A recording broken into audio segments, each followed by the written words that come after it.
E o Instituto Brasileiro de Geografia e Estatística, o IBGE, divulgou agora há pouco os dados do Censo Demográfico de 2022, com informações preliminares sobre a religião no país. O Brasil tem a menor parcela de católicos da história. Evangélicos e os sem religião continuam crescendo. Para a gente conversar um pouco mais sobre esse assunto, recebemos agora aqui nos estúdios do Rede Notícia o diretor executivo da Rede Catedral, Padre Samuel Fidelis. Boa tarde, Padre. Obrigado por ter aqui o senhor conosco. Boa tarde, André. Boa tarde quem está conosco pela TV, pela Rádio América. É um prazer. Ô, Padre, a gente falando em termos de Brasil, em 2000, os que se declaravam católicos eram 73,6%.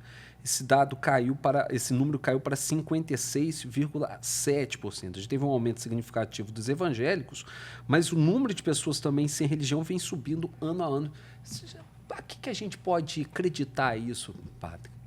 Temos que fazer uma autocrítica sobre o que foi o modelo de evangelização no contexto latino e também brasileiro, onde podemos perceber, focou-se muito nos números, uma evangelização muito associada ao Estado e às suas estruturas, e também no modelo onde havia muita adesão social, política, a determinadas convenções sociais e religiosas, e não propriamente uma conversão.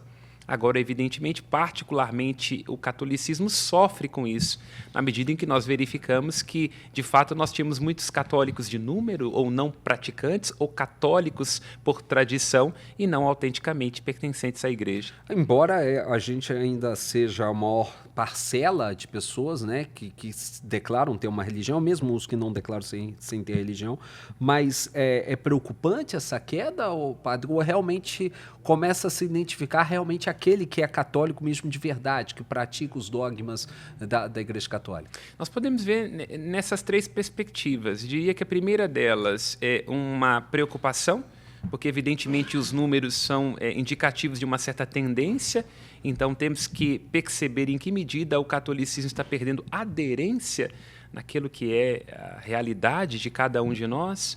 Será que é uma questão de uma ausência física? Será que se trata de pautas ou de temas da Igreja Católica que não conseguem mais encontrar ressonância na vida das pessoas? Ou se é uma ausência, de fato, de presença da Igreja Católica? São questões a se fazer. Em segundo lugar, eu diria, não temos que nos preocupar pura e simplesmente com números, porque não se trata de uma questão de time de futebol sobre quem tem a maior ou a menor torcida.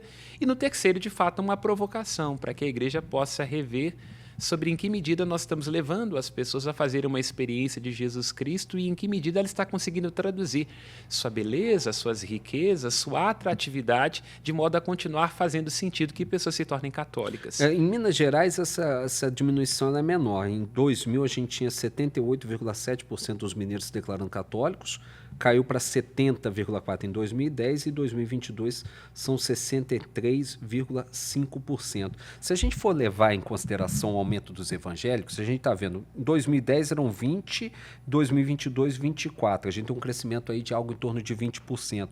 E a diminuição dos católicos é algo em torno de 10%.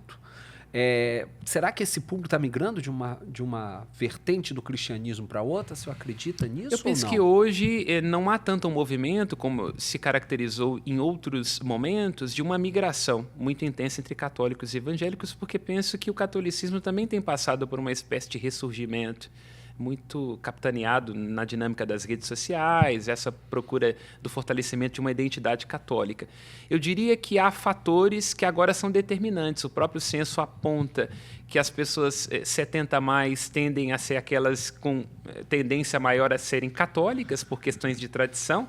Então, nós temos agora uma geração que vem chegando, que é aquela de pais e avós que não eram evangélicos e, portanto, já nascem num contexto protestante. Então, naturalmente, aqui, né, com o falecimento das pessoas mais velhas, tende a ter uma diminuição do número de católicos por uma questão natural demográfica, né? Você tem uma turma que está chegando agora que se torna evangélica ou já nasce evangélica e, naturalmente, o número de católicos, em sendo pessoas mais velhas, com o passar do tempo, vai diminuindo.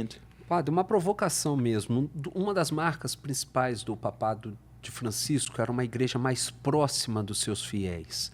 né? Francisco falou isso durante muito tempo nas encíclicas e em praticamente todo o seu papado. Você acha que foi algo que a gente viu nos últimos anos, na última década? A gente sabe que isso, para poder se transformar em número, tem a gente um certo tempo. Você acha que essa nova postura da igreja, que a gente crê que Leão XIV vai dar continuidade, ela pode vir fazer com que essas ovelhas desgarradas do rebanho sejam lá buscadas pelo bom pastor? Eu costumo fazer sempre uma crítica, inclusive, à própria igreja. Acho que precisamos de um senso maior de atualidade, de presença, e tudo isso influi na aderência das pessoas à fé. Mas eu diria que a questão ela é muito complexa em duas vertentes. Quando nós olhamos o censo, nós percebemos que as religiões de matriz africana têm conseguido também mais adeptos. Acho que há uma reconexão do brasileiro, até surpreendentemente pessoas declaradas brancas, com essa herança ancestral que vem de África e aqui se fecunda no Brasil.